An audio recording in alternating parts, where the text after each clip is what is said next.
अच्छा, खलिए के बाद कौन सा मीठा होना चाहिए? तारापान। अच्छा, मैं एक इंटरव्यू ले रहा हूँ।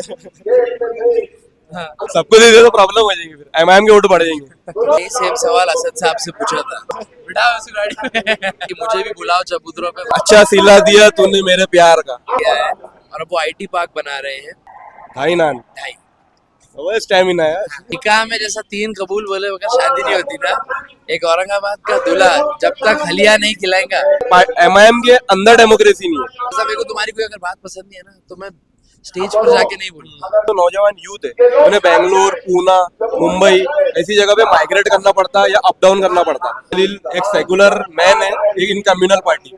यार फैजान तुम ये कर रहे हो बट ये नहीं करना। क्वेश्चन है कि बुर्ज खलीफा में फ्लैट कब खरीदा? बिलाल भाई मुझे अतुल सामी ने ऑफर दिया है 5 लाख रुपए का और मैं बहुत बड़ा फैन हुआ तुम्हारे काम का।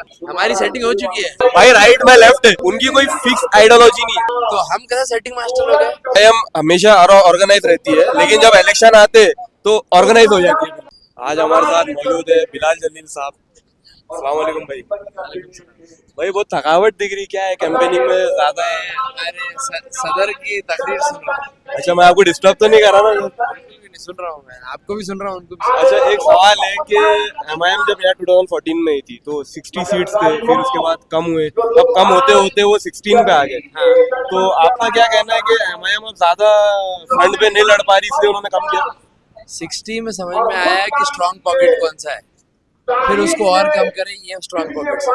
अब ये है कि ये जो 16 है इसमें सारे ए लिस्टर्स है, वोट जाया नहीं होगा इंशाल्लाह, ये जीतने के लिए। अच्छा, एक दूसरा सवाल है कि हर पॉलिटिकल पार्टी का एम होता है कि हुकूमत बनाना, या हुकूमत नहीं भी बनाए तो अपोजिशन में बैठना। तो एमआईएम का ऐसा क्या एम है, मैनिफेस्टो है, वो करना क्या चाहते हैं? मैंने एक बार यही सेम सवाल असद साहब से पूछा था कि आप क्या एम्बिशन है, तो उनका ये बोलना था कि मुसलमानों को सरकार में नहीं बिठाते लोग, उनको है तो अनटचेबल्स बना रहे हैं। तो मेरा मजलिस के साथ एक ही एम है कि मेरी तरह बोलने वाला एक इंसान भी अगर अलग अलग असेंबलीज में, पार्लियामेंट्स में बैठेगा तो मेरा टारगेट अचीव हो गया। अच्छा, हमने देखा था कि 2014 में यहाँ पे औरंगाबाद ईस्ट से एमआईएम ने 60,000 वोट ली थी, उसके बाद 80,000 हुआ।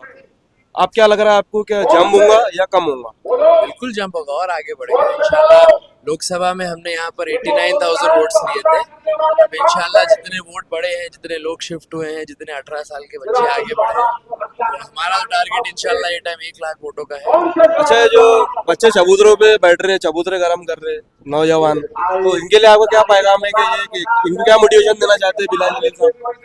मोटिवेशन यही है कि हमारे ये शहर का कल्चर है कि चबूतरों पे से ही सियासत डिसीजन लेता है, सब चबूतरों पे से ही है तो डिसीजन आते हैं और हवा पलटती है। तो मैं सबको वही कहना चाहूँगा कि मुझे भी बुलाओ चबूतरों पे, मैं भी बात करना चाहता हूँ, हमारी बात रखना चाहता हूँ, जिनको नाराज किया है उनसे माफी मांगना चाहता हूँ, और यही चबूतरे हैं जो इस शहर का मुस्तकबिल डिसाइड करती है। अच्छा, हम जितनी जगह पे गए हमने एक ही सवाल करे, साहब खान पठान साहब से भी हमने सवाल करे कि आप कितने नान खाते खलिए के साथ, तो बिलाल जलील साहब कितने नान खाते खलिए के साथ? 2.5 ढाई नान, 2.5 वो स्टैमिना है। 1 2 और आधी तोड़ के खाता हूँ। उसके बाद स्टिंग लगती होंगी आपको, कोल्ड ड्रिंक लगती होंगी? स्टिंग नहीं पीता मैं, नहीं भी। ज्यादा कोक पेप्सी हो गया बट क्लीन नान खलिया। अच्छा, पूरा ध्यान औरंगाबाद पे बिलाल जलील साहब का, क्या महाराष्ट्र में भी कैंपेनिंग चालू है क्या पूरा औरंगाबाद में? सिर्फ और सिर्फ औरंगाबाद, सिर्फ औरंगाबाद। ये नाक है हमारी। अच्छा, कई लोगों का इल्जाम है कि इम्तियाज जलील साहब वन मैन पार्टी करना चाह रहे हैं, मतलब एमआईएम के अंदर डेमोक्रेसी नहीं है, इस पे आप क्या कहना चाहेंगे? नहीं डेमोक्रेसी है, डेमोक्रेसी चलाने वाले हैं ना दाढ़ी वाले, शेरवानी पहनने वाले। तो असदुद्दीन ओवैसी से फैसले नीचे आते हैं या नीचे से मशवरे से ऊपर जाते हैं? मशवरे से ऊपर जाते हैं पर फाइनल डिसीजन वो लेते हैं। पहला डिसीजन असदुद्दीन ओवैसी साहब।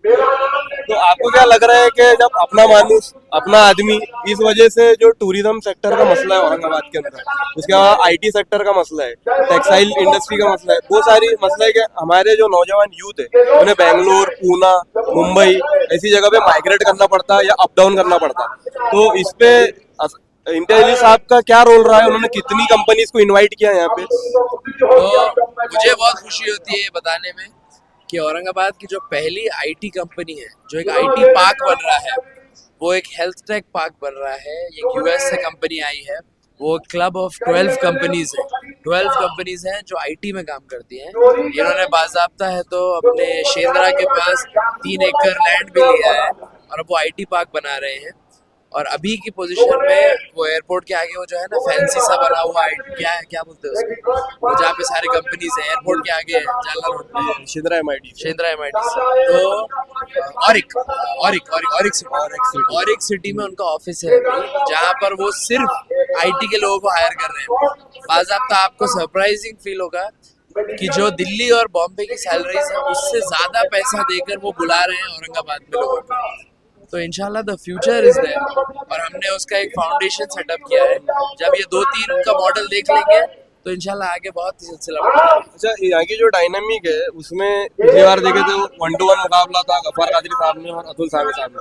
फिर भी हम देखते हैं कि जब भी 12,000-14,000 का मार्जिन हर बार रह जाता है, लेकिन इस बार देख रहे हैं कि मुसलमानों के अंदर काफी बड़े शहर लड़ रहे हैं इधर साइड से भी और उधर साइड से भी। तो आपको लग रहा है कि ज्यादा डिवाइडेशन हो सकता है?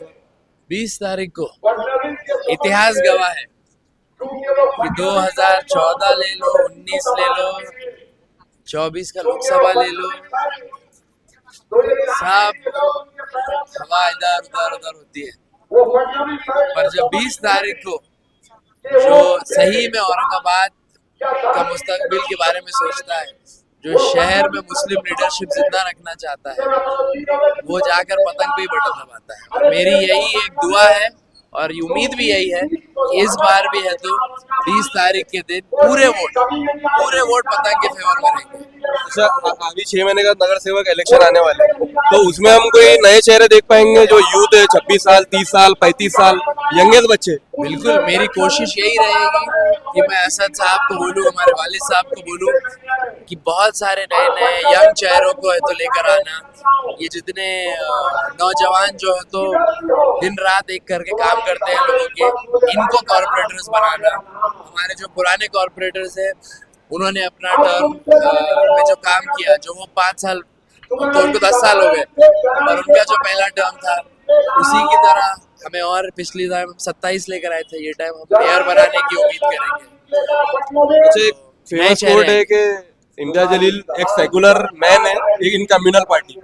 हाँ, तो नहीं इसमें यार। कितनी सच्चाई है? मतलब एमआईएम की आइडियोलॉजी कोई फिक्स नहीं है क्या? ये आइडियोलॉजी बहादुर यार जंग की है, कासिम रजवी के, या आफ्टर इंडिपेंडेंट वाइस दिनोवैसी की खुद की आइडियोलॉजी है? मतलब एक आइडियोलॉजिकल बराबर डिफाइन नहीं हो पाया है मामला अभी तक। भाई आई थिंक आइडियोलॉजी इंडिया में नहीं चलती, आइडियोलॉजी से काम इंडिया में नहीं होता। आइडियोलॉजी बहुत वेस्टर्न कॉन्सेप्ट है, इंडिया में लोकल मुद्दों पे काम आता है।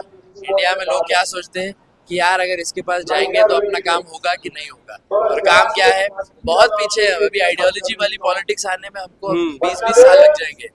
हम अवेयरनेस की स्टेज पे अभी क्या अभी लोग सीख रहे हैं सीख रहे हैं। भाई लेफ्ट क्या होता है, राइट क्या होता है, पर ये सब चीजें नहीं चलती यहाँ पर।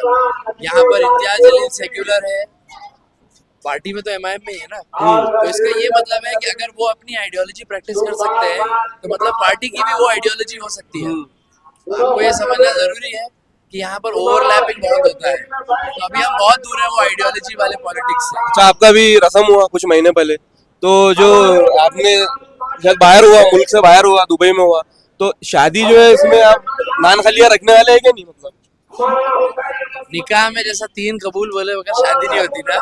एक औरंगाबाद का दूल्हा जब तक खलिया नहीं खिलाएगा उसका निकाह कबूल मुकम्मल नहीं होता। अच्छा, खलिया के बाद कौन सा मीठा होना चाहिए? तारा पान। अच्छा, मैं एक इंटरव्यू ले रहा था, खैर वो सेलेक्टेड होता है सबको दे दे तो प्रॉब्लम हो जाएगी, फिर एमआईएम के वोट बढ़ जाएंगे। खैर दूसरी चीज मैं ले रहा था अभी कटकड़ी मैं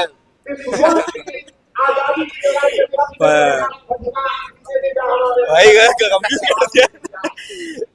पब्लिक रिव्यू ले रहा था तो मैं बोला खलिए के बाद एक बच्चा था, मतलब खलिए के बाद क्या लेंगे, तो क्या रखेंगे खलिए के बाद आप, मतलब क्या रखना पसंद करेंगे? तो बोले आमिर भाई को रख दिए, उनके दोस्त का नाम आमिर भाई था, बोले आमिर भाई मीठे, बोले आमिर भाई को रख दिए। पर खलिया के बाद एक्चुअली देखा जाए ना तो एक पाइनएप्पल का एक मीठा आता है जो वही कटोरी में डालते लोग, बस वो सही है, सुकून। रिफ्रेशिंग डिश है ना। तुम्हारा वोट किसको है पहले ये बोलो, तुम इधर आओ बिठाओ उस गाड़ी में। मैं अनस देशमुख वाला कोट, मैं अनस देशमुख वाला स्टेटमेंट रिपीट करूंगा, क्या वोडू का भी जो है बताना नहीं चाहिए। ये कभी नहीं बताना चाहिए। मुझे भरोसा है कि तुम्हारा वक्त आ जाएगा। और बिलाल में बाकी सब सोचो ना, आज साइकिल की भी रैली है पर तुम है मजलिस की रैली में, तो मुझे पता है तुम्हारी मोहब्बत क्या है। बहुत लोग हैं जिनको मजलिस से शायद प्रॉब्लम है पर वो तकरीर सुनने जरूर आते हैं। असद भाई की जो बात है ना, वो दिल को छूने वाली बात होती है। नहीं, एक इख्तलाफी राय भी होती है ना, मतलब आप होनी चाहिए, होनी भाई, चाहिए, अलग अलग आइडिया इख्तलाफ नहीं होते, आदमी बढ़ता नहीं। अगर सब मेरे कानों को खुश करेंगे तो फिर जिंदगी में मैं वहीं लटका रहूंगा। तो इख्तलाफ होना बहुत क्या मतलब ये भी होता है ना कि जिस तरीके से बीजेपी में एक भक्त है, तो हम कहते हैं कि एमआईएम के अंदर भी कोई मुरीद है जो अनभक्ति करते हैं आखिरी, मतलब आप डेमोक्रेसी में आप क्वेश्चन मोहब्बत होती है कि भाई मेरे शायद ने कोई डिसीजन लिया है तो वो सोच के लिया होगा। ये मतलब हर जगह मोहब्बत होनी चाहिए, आइडियाज डिफरेंट हो सकते हैं, हर किसी के डिफरेंट है, लेकिन आपस में एक मोहब्बत होनी चाहिए। और बिल्कुल बिल्कुल, पर अगर आपके इख्तलाफात है हम्म, तो उसको भी प्रेजेंट करने का एक तरीका होता है। अगर आपको है तो एमआईएम की आइडियोलॉजी से प्रॉब्लम है, इम्तियाज जलील के काम करने के तरीके से प्रॉब्लम है, तो वो आप प्रेजेंट ऐसे करिए कि हमको भी समझ में आए कि हम उस पर काम कर सकें। पर अगर तुम अटैक करोगे तो फिर मैं उसको पॉजिटिवली नहीं ले पाऊंगा। तो हमेशा क्रिटिसिज्म पॉजिटिव होना चाहिए कि यार भाई जैसा मेरे को तुम्हारी कोई अगर बात पसंद नहीं है ना, तो मैं स्टेज पर जाके नहीं बोलूंगा, मैं तुम्हारे को बंद कमरे में बोलूंगा क्योंकि अपना रिलेशन वैसा है, यार फैजान तुम ये कर रहे हो बट ये नहीं करना।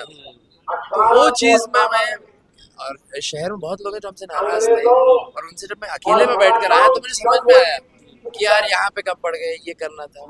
तो वो बेहतर है मेरे लिए। पर ये जो है, ये कीचड़ फेंकना, झूठ बोलना, पर्सनल अटैक्स भी बहुत देखने मिलते हैं, पर्सनल अटैक्स होते पर्सनल हैं। अटैक्स तो खैर इतने इम्तियाज अली साहब पे इल्जाम रहता है ना कि उन्होंने ये खरीद लिया, वो खरीद लिया। अच्छा, एक क्वेश्चन है कि बुर्ज खलीफा में फ्लैट कब खरीदा? अभी अमरप्रीत का एक रूम बेच के, हाँ, बुर्ज खलीफा में फ्लैट खरीदेगी इम्तियाज अली साहब। और वो लंदन के 4 फ्लैट है ना, तो एक वो भी बेच दूंगा। बाप बन गया एसआर के बोले वही था। सर, हम मीम कल्चर और सरकाज़म का क्या फ्यूचर देख रहे हैं औरंगाबाद में, और खासतौर में? भाई मीम्स और सार्केज्म ही इलेक्शन डिसाइड करती है, और जो मीम्स को एंजॉय करता है ना, वही वही सही मायने में लीडर बनने के लायक होता है। क्योंकि अगर आपके अंदर टॉलरेंस नहीं है तो फिर आप लीडर नहीं बन सकते। अच्छा, सैफ खान पठान साहब की ऊँट की टांग कब देंगे वापस? सैफ खान, अच्छा उनकी जो ऊँट की टांग एमआईएम वालों ने ले लिए थे, तो वो वापस कब आएंगी? उनको तुमने ही बड़ा बनाए हुए भाई।